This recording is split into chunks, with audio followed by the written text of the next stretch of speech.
Hello everyone. Today we are going to present our project on credit card fraud detection system, and our guide is Professor Sudhir Belagali and myself KP Mahalakshmi, and my teammates are Jasmine Hurli, Kamlakshi and Namita Magdum.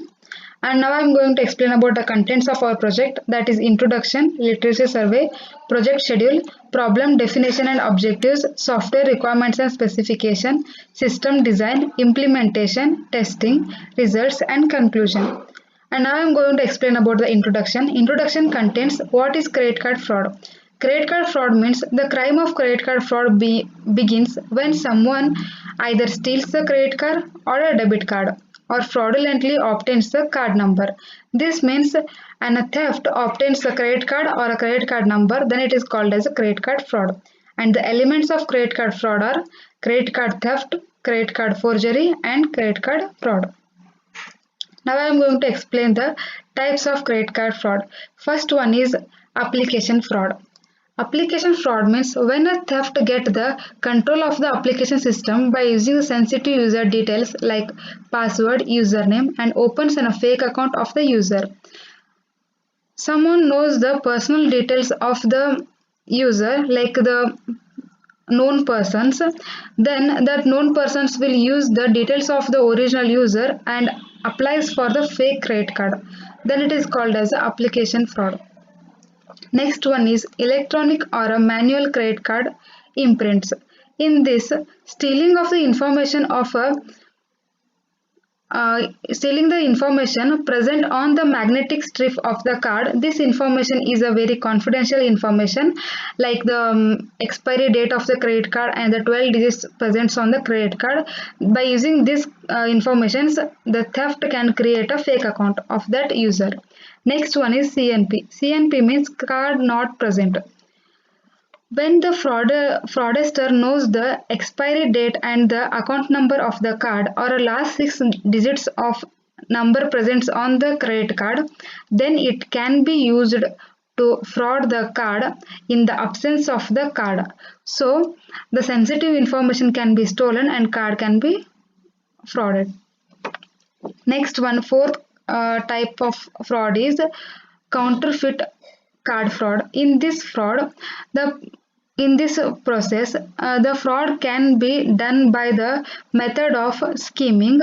A fake magnetic strip card is prepared as the same contents of the original card and the same functionalities present on the card, and the card can be theft. Theft can be use that card. Next type is lost and stolen card fraud.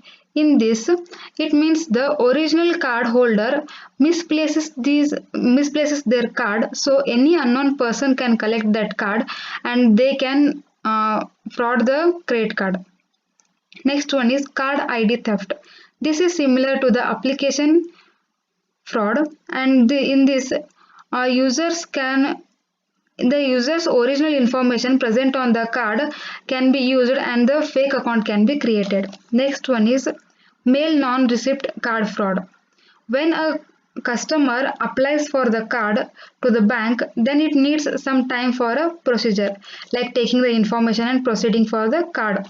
And then, so it takes some time, then fraud can interrupt between the delivery of the card and they may request the delivery person to place the card on their name and may use the card for shopping or any other purposes.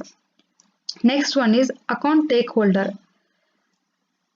Account takeholder, in this, it takes the most common fraud types, and in this the fraud accesses the account details and some important documents of the original card, and they may ask the user to change the addresses and then a fake card can be created. Next type is fake merchant sites. In fake merchant sites, this is a similar to phishing attack where the user is trapped in the fake websites like that is created by the fraudster, which looks very similar to the known web pages or websites, and The fraud attracts the customer by giving some offers on the shopping or buying things, and when the user get attracted by that fraudster offers and do the shopping or anything, then he traces the first transaction and buying, and by using that transaction he traces all previous transaction of that user and he frauds the card. And next one is merchant collusion. When the merchant deliberately passes on the relevant information related to the cardholder without the cardholder knowing. That's called as merchant collusion. And the some properties of any good fraud detection system should be, that is, it should be able to identify the fraud accurately. That means the number of wrong classification should be minimum. Next one is it should be able to detect the fraud while it is in transit, and you should not term any genuine transaction as a fraud. Means if a person doing a genuine transaction and if by mistake he gives a wrong password or anything, it shouldn't be taken as a fraudulent transaction. And next part is literature survey, and these are the papers we referred during our project. And next part is project schedule, that is explained by my friend Namita Magdum.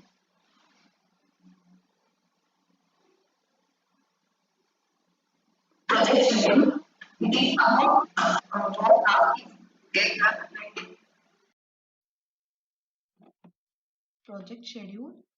It is about what task is get done and in what period of a time those tasks will be completed. In January month, we did the initial requirement analysis and includes the requirement gathering at the system level with a small amount of a top level design analysis. We did the initial process of requirement analysis, which includes the all software and hardware requirements, and our requirement analysis accomplished by the end of the February month. In previous stage, the design was about the basic, so we worked on coding and analyzed what changes could be made to increase the efficiency of the code. Then we have applied some machine learning algorithms like KNN, decision tree, random forest for the detection of the fraud. Then we completed the entire implementation by the end of the April month. In May, once we completed it, we worked on testing, and unit testing will be carried out simultaneously during the code stage. After that, we carried integrated testing for the whole project. Then problem definition and objectives. Now we'll see the project problem definition. Credit card fraud detection is a challenging task for the user. Online payment does not require the physical card, and if anyone who know the details of the card can make the transactions. Currently, card holder comes to know only after the fraud transaction is carried out. No proper mechanisms are there to track the fraud transactions. The credit card fraud uh, transaction, it is the problem includes the modeling past credit card transactions with the knowledge of ones that turned out to be fraud. This model is then used to identify whether a new transaction is fraudulent or not. Our aim is to detect the 100% of the fraudulent transactions while minimizing the incorrect fraud classifications. Then now we'll see the objectives. There are four objectives. First one, to reduce the number of fraud transactions. Card get fraud, then we have to detect it by this we have reducing some fraud transactions. Secondly, to use the credit card safely for online transactions. In online process, we can use the card safely. Developing a credit card transactions model which can efficiently detect fraud from large data set available on the system. And last one is reduce the losses due to the payment fraud for both user and issuing the banks. Then software requirement specification. First, software requirements. Uh, First, we have used Jupyter. It is an open source web application that allows to create and share the documents. Next, Sublime Text Editor. It is a shareware cross-platform source code editor with a Python API. Then we use a Python, HTML, PHP languages, and TensorFlow and Keras are the libraries. Then hardware requirements are Intel i5 processor, 8 GB RAM, 50 GB ROM. Then system design, credit card fraud detection using machine learning technique. The structure representation of this system is shown in this figure. In this figure consisting of some components as the data set, pre-processing, feature extraction, machine learning technique, test data, classifications, result and performance. Firstly, we are talking anonymized data set is collection of the user's transaction made. It consisting of a training, validation and testing dataset. By using dataset, when we test the model using a different algorithm, we can get the accuracy of this model. We have total 28 columns in a dataset. First, in pre-processing, we are not allowing to have a real credit card transaction. So we can't see that credit card information like user IP and other credit card information. Then extracting a value by the largest set to the reduced set of features. This is our data set is somewhat large, so reducing these data values to detect the task. After extracting features, we use test data to verify the given set of data. Then we are applying some machine learning techniques to detect the fraud and finding accuracy of each technique what we have used. In our system, we have used a decision tree, artificial neural network, and random forest. Then classifier method will give the fraud records. We are using two classifiers as 0 and 1. According to the classifier, we are detecting the fraud. If any fraud occurs, then bank will send the alert message. Then we can block our card. This is the result of our system. Then data flow diagram. It describes the fraud from highly imbalanced and anonymized credit card transaction dataset. This method should provide a more security compared to the existing one. Fraud is any malicious activity that aims to cause the financial loss to the other party. The following steps shows the step-by-step process of its working. Firstly, it started with a customer transaction database is having a frequent item set frequent item sets, and these are the input data set for pre-processing. It is used to convert the raw data into clean data set. In our data set, we have total 20 columns and 5 rows. Then describing input data set for the detection of fraud. We have to divide the data set into test and training data set. After dividing data set, it will be classified as yes or no signals for fraud and non-fraud. If the signal is S, then it will be represented as the fraud transaction. Then bank will send the message so that we can block our card. Else returns no, then it will represent it as no fraud transaction. Um, then use case diagram. The diagram shows a set of use cases and actors and their relationship. The use cases are represented by either circles or ellipses.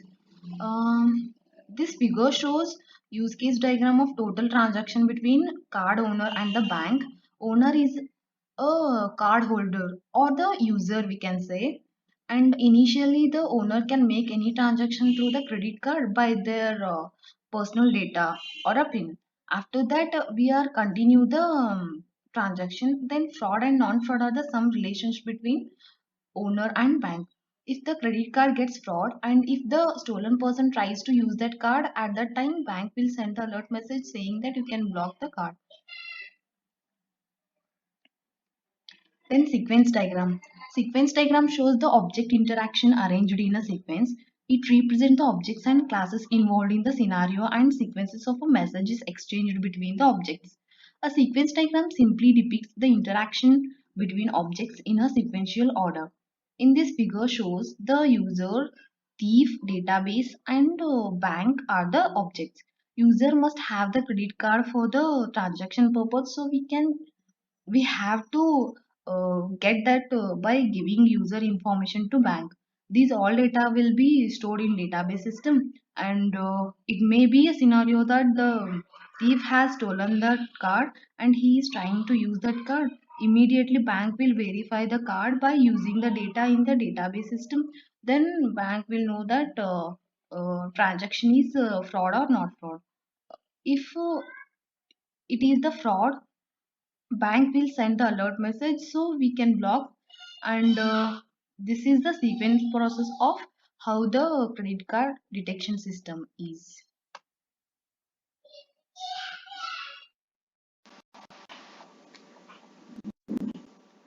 Now I am going to explain implementation part of our project. First one is data visualization. Data visualization is nothing but it is a tool. It helps to understand our data before and after we run it through a model. Data preprocessing. Data preprocessing is a technique that is used to convert the raw data into clean data set. Next, artificial neural network. Why we are using this? Because it is going to detect and prevent the fraud. The goal in credit card fraud detection is used to decide whether the transaction is fraudulent or not based on a historical data. And it consists of three layers: input layer, hidden layer and the output layer. First layer is the input neuron, which consists the transaction and amount of each customer. And second layer is hidden layer. Hidden layer consists of weight, bias and the activation function. Third layer is output layer. Output layer where we get the classified output. The output may be a 0 or 1. Next one is perceptron. Perceptron x1, x2 and 1 are the input values. It may be a user IP location. And W1, W2 and B is the W1, W2 are the weight and B is a just bias. That input values are multiplied by some weight and that result will be sent to output layer. Output may be a 0 or 1. Dense layer. Dense layer, it consists of three layers. Here input layer, hidden layers and output layers. We can add as much hidden layer for tuning the performance. Back propagation. In this diagram shows the back propagation. Here input value will feed forward takes the input value. That value compares the prediction with expected output. If any difference is found, it calculates the error and propagate the entire network. And it is going to identify the weight. Once weight is identified, then update the weight. It will continue until we get the accuracy. Next one is decision tree. Decision tree is a method of approximating discrete value target function in which the learn function is represented by a decision tree. This also solves the classification problem. Consider this example. Through this example, we will understand how decision tree works in our project. So let's see the example. Consider you have a new job. We want to analyze salary first.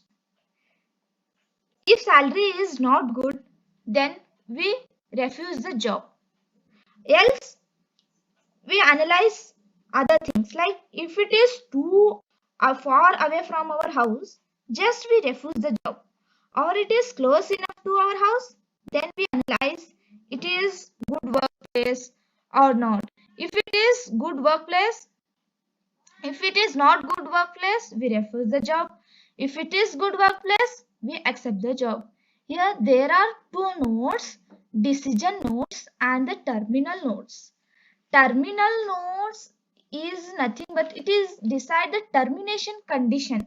Termination can be accepting the job or refusing the job. If we apply the decision tree to our specific problem, output will be a fraudulent transaction or non-fraudulent transaction. Random forest. I'm going to explain now about the random forest algorithm. Random forest could be a type of supervised machine learning algorithm based on ensemble learning. Ensemble learning could be a type of learning where different types of algorithms or same algorithm with multiple times to form a more powerful prediction model. The random forest combines multiple algorithms of the same type with multiple decision trees leading to a forest of trees. Thus, the name came as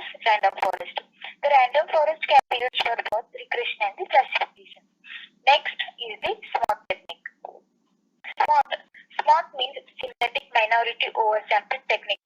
It is also a machine learning technique used for the classification of the data. The criteria datasets are trained by using the SMART technique. SMART technique is also used to solve the data imbalance problem. Next, the advantages and disadvantages of our project. Advantages is provides the most accurate method in the credit card fraud detection. This project no needs the manpower for the detection of the fraud. This reduces the tedious work of an employee. Neural network over other techniques are that these models are able to learn from the past and thus improve the result. They can also extract rules and predict future activities based on the current situation. Random forest can handle 1,000 input variables and take care of missing data internally in an effective manner. Disadvantage of our project is that imbalanced data. Here we are going to take a data set that is imbalanced and unanonymous for the prediction of the fraud. Next comes testing. There are types of testing in the testing part: unit testing and integration testing. Unit testing. Unit testing, also known as a component testing, refers to tests that verify the functionality of a specific section of code, usually at the functional level. And unit testing alone cannot verify the functionality of a piece of software, but rather is used to assure that the building blocks the software users work independently of each other. Next comes the integration testing. Integration testing is any type of software testing that seeks to verify the interfaces between the components against the software design. Software components may be integrated in an iterative way or all together. System testing. In system testing, data is classified as the training, testing, and validation. First, the model has to go through the multiple steps before using the model. First, making the model to examine the data. Next, making the model to learn from its mistake and making the conclusion on how well the model performs. Here, data set is classified as training set. Training set includes the set of input examples or the data that fit into or trained on by adjusting the parameters. For example, like the neural network. Next, validation. Validation is nothing but in order for the model to be trained, it needs to be evaluated. That is what validation. Through calculating the loss or error rate, the model looks on the validation set at any given point. This is the essence of training the model. Next comes the testing. Testing set corresponds to the final evaluation that model goes through after the training has been completed. By this testing, we can got the working accuracy of our model. Here are the outputs of the different algorithms which we are used in our project, like artificial neural network, random forest decision tree. And the outputs are in the form of the confusion matrix. A confusion matrix is basically the summary of the prediction rules or a table which is used to describe the performance of the classifier on a set of test data where true values are known. And confusion matrix provides the visualization of an algorithm's performance and allows easy identification of classes. This is the output of the random forest algorithm. It gives the more accuracy than the other algorithms. And this is the output of the artificial neural network.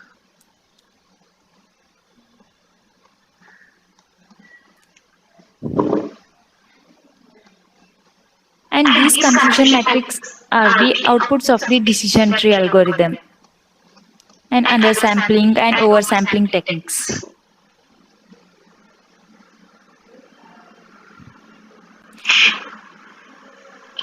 Here are the advantages and disadvantages of our project. Advantages like it provides the most accurate method in the credit card fraud detection. And this project no need. Now I am going to explain result of our project. Result will be measured by performance of these algorithms. Here the figure shows the comparison chart for these three algorithms. Random forest gives the more accuracy by comparing decision tree deep neural network. This is the confusion matrix table. Confusion matrix is used to describe the performance of a classification model on a data set of test data for which the true values are known.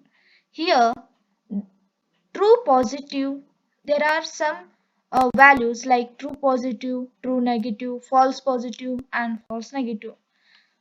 True positive is nothing but cases classified as positive, which are actually positive, are termed as true positive. Cases classified as positive but are negative, termed as false positive. Cases classified as negative but truly positive are termed as false negative. Cases classified rightly as negative as termed as true negative. This table shows the accuracy for decision tree, artificial neural network, and random forest algorithm.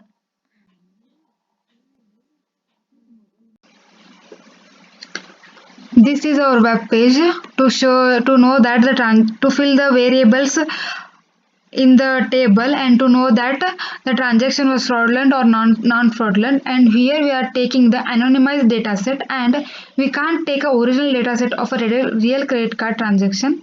Why? Because credit card transaction is secured in the bank as an encrypted data set. So here we are dealing with a European data set that contains both type of transaction. One is fraudulent transaction and another one is non-fraudulent transaction. And these are the 20 and 28 variables from V1 to V28, and these variables contains the sensitive information related to a user, and by knowing these information we can know that the transaction is fraudulent or a successful transaction. And after filling all these values, we have to predict the possibilities that fraudulent or non-fraudulent transaction. And after prediction, we will get a message. In that alert message, we are going to know that the transaction was successful or it was a fraudulent transaction. If the transaction is fraudulent, then we will get a message that you are dealing with a fraudulent transaction, and if the transaction was non-fraudulent, then we will get a message as a successful transaction.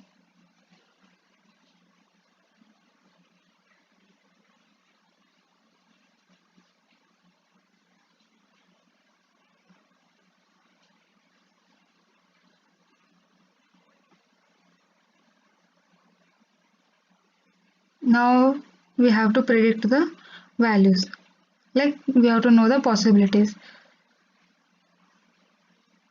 It's predicting. After prediction, it will show that this is a fraud transaction, and we will get a message as you have been recorded for a fraudulent transaction. Now let's check for a non-fraudulent transaction.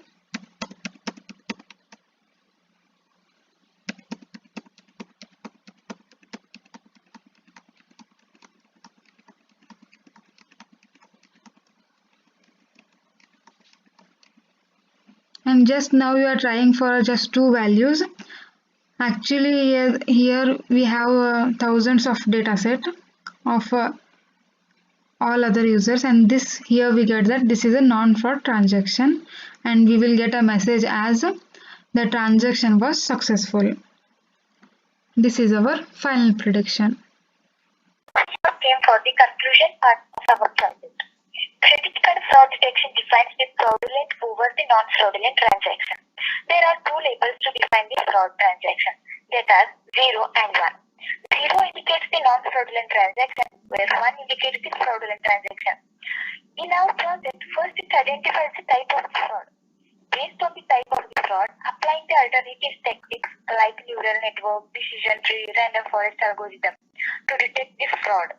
Whenever a card gets fraud, the owner of the card will get alert message saying that if the transaction has been fraud, then the owner gets the message as you has been recorded for a fraudulent transaction. If the transaction was successful, then the owner gets the message as a successful transaction. And in our case, the owner also has the right to block the card, and this will protect the user privacy.